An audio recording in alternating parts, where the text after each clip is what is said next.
ఇదండి దత్తాత్రేయ స్వామి గురువు గారిది.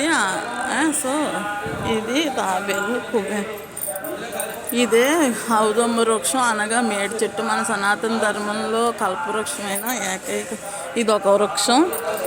దీన్ని మేడి చెట్టు అంటారు. కోరిన కోరికలు తీర్చే మంచి వృక్షం. ఇవే సాయి పాదుకులండి.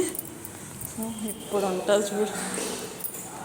ఇది వచ్చేసి పల్లకి సేవ. ఇలా పల్లకి సేవ బాబావారు బాగుంటారు.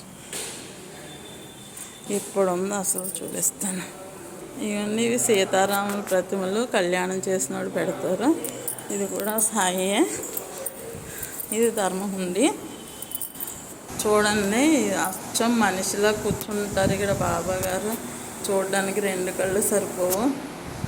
ఎంత బాగుందో. ప్రతి ఒక్కరూ చూస్తూ ఈ దండం పెట్టుకుంటారు.